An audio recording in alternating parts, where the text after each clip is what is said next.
President Cyril Ramaphosa opened the G20 Leaders Summit by outlining some of the key priorities that the summit would be deliberating over the next 2 days. We have prioritized issues of inclusive economic growth, industrialization, inequality, unemployment, and security and artificial intelligence. Much of the work of the past year will be presented and considered at this meeting. Cyber analyst Shiamamba Konko says he hopes the G20 deliberations will deal more pointedly with improving cybersecurity as they look at digital transformation, with particular focus on identity security standards, cloud and AI governance, an obligation to report major cyber breaches to share among nations, and promoting currently scarce digital skills. Essentially, if the G20 can focus on these standards, this is where we can create a safer global digital ecosystem for our citizens, for our businesses, and essentially our governments alike. One of the areas the declaration speaks to is the harnessing of critical minerals for inclusive growth. Mining analyst Peter Major says that whatever the plans are around any type of mining, it can only be productive with affordable energy.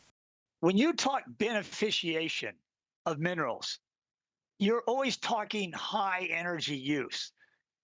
It takes a bit of energy to blast minerals out of the ground or to scoop them out of the ground, to crush them up. And if you grind them up as well, and then you use chemical electricity to extract. So you need a lot of power and you need a lot of cheap power. And we see nobody has grown the power supply on this planet like a country called China. Oxfam, which is constantly campaigning against poverty and inequality, has supported the recently released Extraordinary Committee of Independent Experts on Global Inequality report, chaired by Professor Joseph Stiglitz, a report that was commissioned by President Ramaphosa. It's echoing its recommendations that the extremely wealthy should be subject to higher taxes. Oxfam is really proud of South Africa and the way that South Africa stood up to an attempt to bully and to not reach consensus. So that we think is a very strong commitment to multilateralism. And also it's a victory for the African continent. This is the first G20 held in Africa. And the fact that we held the line and set a standard on multilateralism, we're really pleased with. We also believe that the handing over of the G20 presidency to the US is a much stronger handover because of the declaration.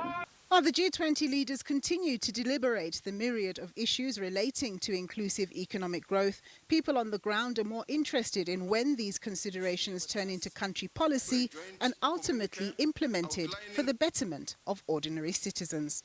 Nompumelo Siziba, SABC News, Johannesburg.